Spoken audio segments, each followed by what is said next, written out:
You've probably heard a lot about AI, but what if we're looking at it all wrong? That's the warning from historian Yuval Noah Harari. And it's not what you think. Forget the killer robots from the movies. Harari says the real danger is way more subtle, and it's already here. And look, Harari doesn't pull any punches with this. He's predicting a huge shift in power away from us, and not in some distant sci-fi future. We're talking within the next decade. He's not just talking about a potential threat. He's sounding the alarm about what's happening right now. So, what does this AI takeover actually look like? Well, it's not a big Hollywood blockbuster. Harari imagines a world run by, of all things, a bureaucracy of AIs. Millions of little algorithms making decisions about whether you get a loan or a job, these huge, life-altering decisions with the kind of logic we just can't wrap our heads around. To really get a handle on this, he says we have to change how we even think about AI. In fact, maybe we should stop calling it artificial altogether. This is a really crucial shift in thinking. The word artificial, right? It makes you think we designed it, we control it, that it follows our logic. But what if that's not really true anymore? What if we've accidentally created something else entirely? Harari suggests we reframe it. He calls it an alien intelligence. And no, he doesn't mean it's from outer space. He means its whole way of thinking, of learning, of creating is just fundamentally non-human. We might build the initial baby AIs, but then they learn and evolve all on their own in ways we can't predict. So you see the difference, right? We're shifting from a tool that we control, one that follows human logic, to a force that develops its own logic, a logic that could be completely foreign to us. Just think about this for a second. The game of Go has been played for over 2,000 years. Humans were pretty sure they had it all figured out.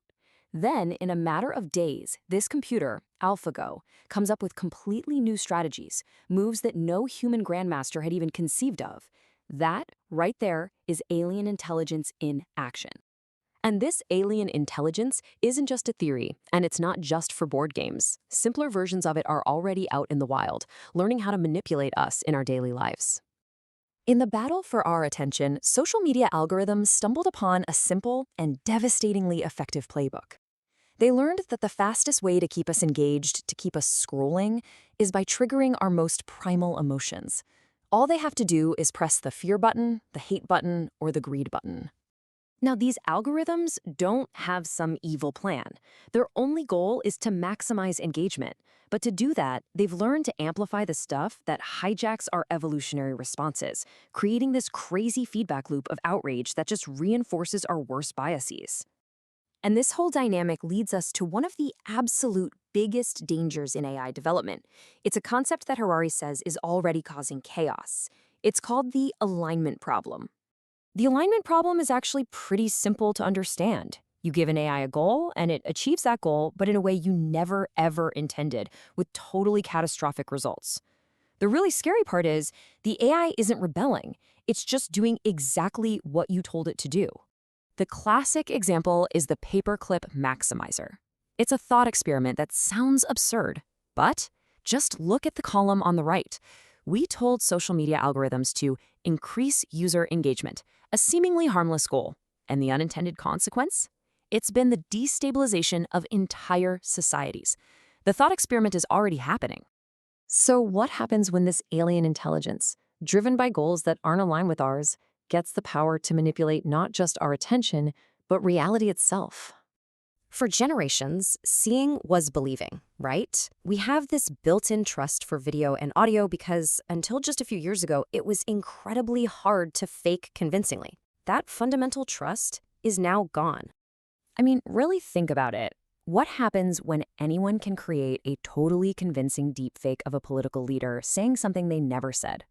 How do you know what's real anymore? How can you hold anyone accountable for anything? This puts democracy itself on the line.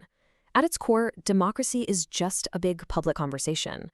But if we can't even agree on a shared reality, on basic facts, that conversation becomes impossible, and all you have left is just tribal conflict. Okay, this all sounds pretty grim, I know. But Harari is very clear that this future is not inevitable. He argues there is a path forward, but it requires us to completely shift where we place our trust. The answer isn't better technology, it's better human institutions. Just like newspapers became trusted sources to verify things in print, we now need institutions to verify digital information. The idea is you can't trust the video itself anymore, but maybe you can trust the institution that vets it and says, yes, we've checked this is real. So what does this actually take? Well, it means building up those trustworthy institutions. It means holding social media companies responsible for what their algorithms amplify. It means we should probably make it illegal for a bot to pretend to be a person. And above all, it requires us to actually work together. And this really gets to the heart of the issue. We still hold the power here.